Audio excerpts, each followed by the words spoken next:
Dua laga tim yang sedang terluka, Bali United kemarin baru saja dikalahkan oleh Persebaya Surabaya 1-3 dan Persija Jakarta baru juga tumbang di hadapan pendukungnya sendiri di Stadion GBK 02 dari Arema FC. Jadi kalau Persija gagal menang lagi, mimpi juara bisa mulai semakin kabur ya. Kalau Bali kembali kebobolan, Stadion Iwayan Dipta sudah tidak lagi angker. Jadi Johnny Jensen sedang memperbaiki retakan di lini belakangnya. Marcio Souza sedang diuji keberaniannya memainkan pemain baru. Jadi ini bukan sekedar pertandingan pekan ke-21, tapi ini merupakan pertandingan yang menentukan arah musim ini. Dua tim besar, dua tim dengan pelatih di bawah tekanan, dan juga satu stadion yang bisa dipastikan akan sangat panas. Laga antara Bali United versus Persija Jakarta. Sobat-sobat Papatola, sebelum kita lanjutkan preview match ini, jangan lupa kalian untuk like, share, subscribe, dan berikan komentar-komentar terbaik kalian di video-video Papatola. Sobat-sobat Papatola football yang luar biasa. Laga yang akan berlangsung hari Minggu ya, di Stadion Kapten Iwayan Dipta, di mana Bali sebenarnya sedang terganggu nih kepercayaan dirinya ya, karena kalah di hadapan pendukungnya dari Persebaya 1-3, di mana sebenarnya pada laga itu kalau Papatola lihat Bali tidak bermain buruk ya. Mereka banyak juga menciptakan peluang, namun akibat transisi bertahan mereka yang lambat, kemudian jarak antar lini yang renggang, nah fullbacknya juga terlalu tinggi, jadi tidak ada nih proteksi dari gelandang. Sampai kemudian terlihat juga ya pelatihnya Johnny Jensen juga frustasi di pinggir lapangan karena timnya kebobolan. Dan situasinya bisa dibaca oleh Persebaya dengan counter cepat, second ball di kotak penalti, akhirnya kalahlah mereka ya. Begitu juga dengan Persija ya, kemarin juga lukanya masih hangat ini malah. Kalah 0-2 dari Arema di hadapan pendukung yang begitu ramai di Stadion GBK. Jadi kalau itu Persija kalah detail ya, kalah detail, blok pertahanannya terlambat menutup half space ya. Kemudian build up-nya juga kurang sabar. Nah, penyelesaian akhirnya ini gerasak-gerusuk nih, nggak efektif. Jadi Marcio Souza setelah laga itu bicara soal kondisi skuad yang belum ideal, bla bla bla bla. Akhirnya apa yang terjadi? Suasana di internal jadi tegang ya. Termasuk Jackmania juga memberikan tekanan. Jadi dia pelatih yang berani mengambil resiko atau pelatih yang tetap konservatif. Kalau secara analisa taktik ya, kalau Papatola lihat di pertandingan nanti antara Bali United menghadapi Persija. Kalau Bali ini dia suka dengan struktur 4-3-3 ya. Kita tahu Johnny Jensen ini adalah orang yang ingin memainkan kontrol tempo lini tengah. Karena pola dasar dari Johnny Jensen, dia build up-nya dari belakang melalui pemainnya. Siapa itu? Tim reserver. Nah, tim reserver ini memang menjadi mengatur jantung permainannya Bali United saat ini. Fullback-nya naik bergantian, kemudian pola dasarnya si Johnny Jensen itu adalah transisi cepat dari sisi sayap. Terus kemudian sebisa mungkin memberikan crossing ke strikernya si Kopitovic, Boris Kopitovic. Memang kunci permainannya ada di tim reserver. Jadi dia yang akan mengatur ritme, kapan mempercepat dan kapan kemudian menahan bola. Jadi Bali akan mengandalkan juga kecepatan dari Gopel, pergerakan diagonal ya dari Diego Campos dan duel udara Boris Kopitovic. Nah, masalah Bali saat ini kalau Papatola lihat ada di transisi bertahannya. Dari 3 laga terakhir mereka itu terlalu mudah itu ditembus itu.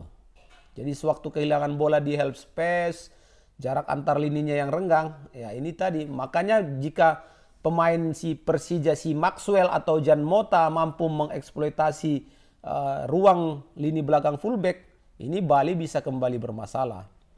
Nah, Bali sendiri ya saat ini pelatihnya Souza ini lebih pragmatis kalau Bali. Dia bisa buat 4-4-2, bisa kemudian jadi 4-2-3-1 saat menyerang. Dari gayanya sih Persija ini lebih menekankan di organisasi pertahanan.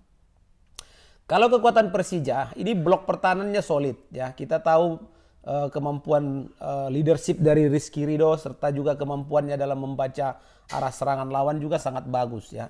Kemudian kekuatan Persija ada di transisinya yang cepat dan kemudian ada strikernya yang sangat klinis ya, Gustavo Almeida. Kemudian ditambah lagi nanti kembalinya Jordi Amat, Aliano Lima ya. Ini memberi kedalaman. Kemudian di sana ada juga Bruno Tubarao. Bisa jadi opsi nih, Bruno ini bisa jadi opsi agresif di sisi kanan.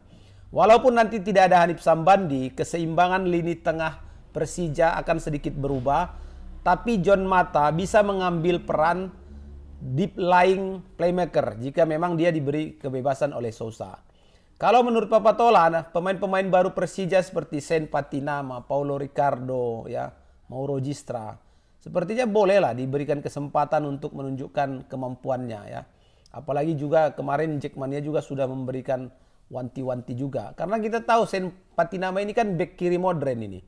Kuat dalam overlap, crossing. Jadi kalau dia dimainkan sejak awal, dia bisa menekan Gopel dan memaksa Bali bertahan lebih dalam. Kemudian Paulo Ricardo ini striker target man. Jika Sousa ingin main direct, nah, Paulo bisa jadi pemantul bola. Atau untuk siapa namanya itu Aladin ya. Aladin dan Maxwell masuk dari second line. Nah, kalau Jean Mota ini memang pemain yang bisa mengubah dinamika kreatif. Dia punya visi dan bisa melepas tendangan jarak jauh. Kalau Mauro Gistra kayaknya masih adaptasi lah ya. Jadi kalau prediksi Papatola sih pertandingan ini realistisnya imbang ya. Realistisnya draw. Tapi ini bisa saja dimainkan dengan kemenangan oleh salah satu tim. Yang pasti ini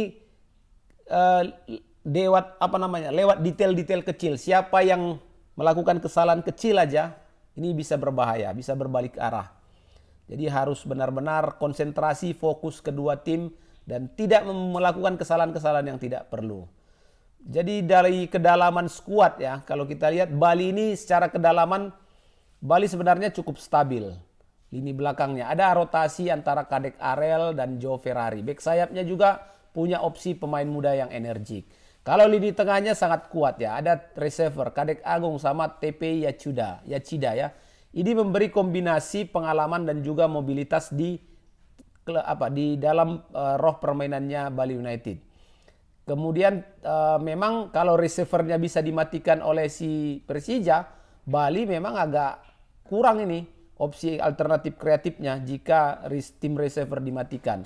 Terus di lini depan dengan Gopel dan Campos yang bermain dengan cepat, Kopitovic sebagai finisher murni.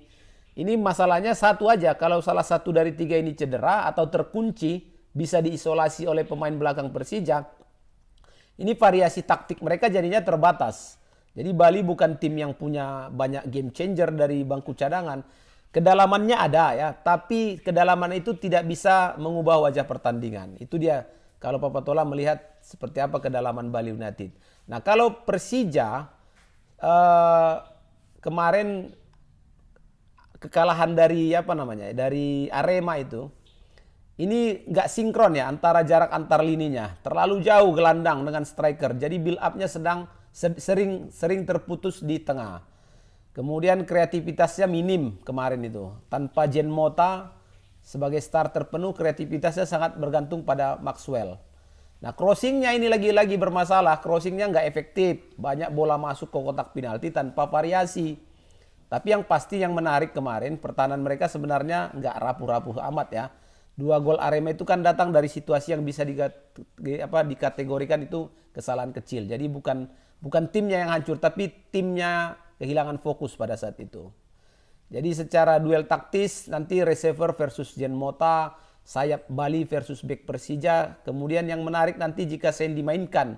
Kalau dimainkan Sen Patinama ini duel dia dengan Gopel ya. Akan sangat menentukan. Sen ofensif tapi harus disiplin.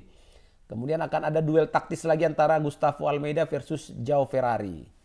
Jadi paling tidak Bali punya keuntungan bermain di kandang. Persija punya kepentingan ingin masuk 3 besar klasemen, jadi sama-sama harus membuktikan siapa yang terbaik di pertarungan nanti.